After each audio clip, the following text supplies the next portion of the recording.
स्वागत है आपका अपने YouTube चैनल में। शिक्षा रोजगार से जुड़ी बड़ी खबरों के लिए चैनल को सब्सक्राइब कीजिए, लाइक कीजिए, कमेंट कीजिए, शेयर कीजिए।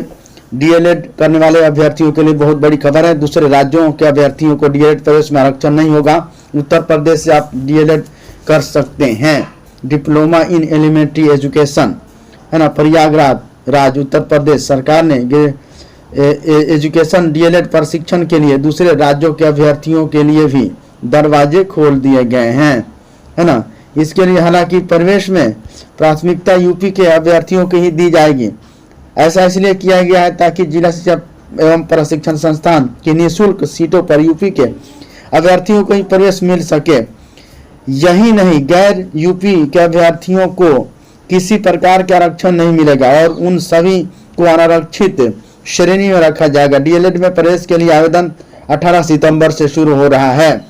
शासन के विशेष सचिव यतीन्द्र कुमार की ओर से 9 सितंबर को जारी डीएलएड 2024 से 25 प्रशिक्षण के शासनादेश के अनुसार डीएलएड प्रवेश के लिए समय होने वाले अभिलेखीय जांच में अभ्यर्थी को उत्तर प्रदेश में अपने गृह जनपद के समक्ष अधिकारी की ओर से प्रवेश की तिथि तक जारी निवास प्रमाण पत्र प्रस्तुत करना अनिवार्य होगा, अन्यथा किसी स्थिति में अभ्यर्थी का आवेदन पत्र निरस्त कर दिया जाएगा। प्रथम चरण के बाद यदि सीटें रिक्त रह जाती है तो दूसरी राज्य के अभ्यर्थी को द्वितीय चरण में रिक्त सीटों पर अवसर प्रदान किया जाएगा। अभ्यर्थियों को प्रवेश की तिथि तक राज्य सरकार की ओर से अधिकृत अधिकारी के निर्धारित प्रारूप पर जारी निवास प्रमाण पत्र प्रस्तुत करना अनिवार्य होगा। उत्तर प्रदेश के अभ्यर्थियों के चयन में राज्य सरकार की आरक्षण नीति के अनुसार अनुसूचित जाति, अनुसूचित जनजाति तथा अन्य पिछड़े वर्ग के अभ्यर्थियों के लिए आरक्षण व्यवस्था की जाएगी। आरक्षित श्रेणी ओबीसी, एससी, एसटी, विशेष आरक्षित श्रेणी के अभ्यर्थी उपलब्ध न होने पर उक्त आरक्षित श्रेणी के रिक्त सीटों पर अनारक्षित समान वर्ग के सीटों पर परिवर्तित करते हुए प्रवेश होगा। उत्तर प्रदेश के अभ्यर्थियों के अतिरिक्त दूसरे राज्य के सभी अभ्यर्थी अनारक्षित श्रेणी में मान्य होंगे। ऐसे अभ्यर्थियों को किसी भी तरह का आरक्षण दे नहीं होगा। पिछले साल खाली रह गई थी 70-100 सीटें। प्राथमिक स्कूल के शिक्षक भर्ती में बीएड और के अमान्य करने के सुप्रीम कोर्ट के आदेश के बावजूद पिछले साल डीएलएड की 70 से 100 सीटें खाली रह गई थी। प्रदेश के 67 जिला शिक्षा एवं प्रशिक्षण संस्थान डाट की है ना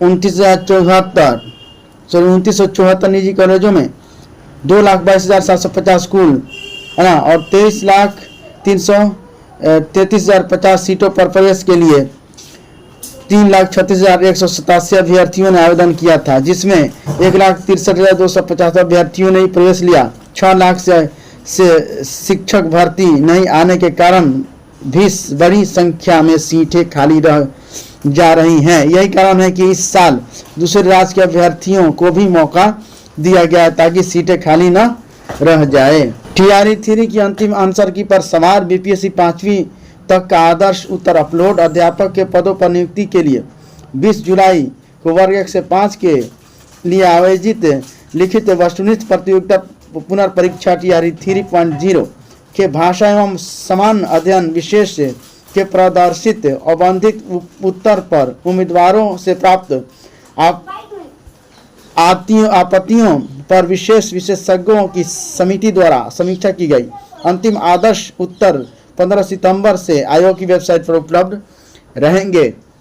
बिहार लोक सेवा आयोग ने शिक्षक नियुक्ति टीआर 3 में पूछे गए प्रश्नों के उत्तर की अंतिम सूची रविवार को देर शाम जारी की। इसके बाद 4 सवालों के जवाब ने विवाद पैदा कर दिया है। नवोदय के लिए अब आवेदन 23 सितंबर तक। नवोदय विद्यालय समिति एनवीएस ने शैक्षणिक सत्र 2025 से 26 के लिए कक्षा 6 में एडमिशन को लेकर होने वाली प्रवेश परीक्षा जेएनवीएसटी के लिए अभिभावकों का ध्यान रखते हुए रजिस्ट्रेशन कराने की तिथि आगामी 23 सितंबर तक बढ़ा दी है। जवाहर नवोदय विद्यालयों की कक्षा 6 में प्रवेश लेना चाह रहे विद्यार्थी एनवीएस के आधिकारिक वेबसाइट यहाँ लिखा हुआ पर जाकर ऑनलाइन आवेदन कर सकते हैं। आवेदन करने की अंतिम तिथि अब बढ़ाकर 23 सितंबर हो गई है। विद्यार्थियों का चयन JNVSC 2025 परीक्षा में प्रदर्शन के आधार पर किया जाएगा। Thank you friends. शिक्षा रोजगार से जुड़ी बड़ी खबरों के लिए चैनल को सब्सक्राइब कीजिए, लाइक कीजिए, कमेंट कीजिए, शेयर कीजिए।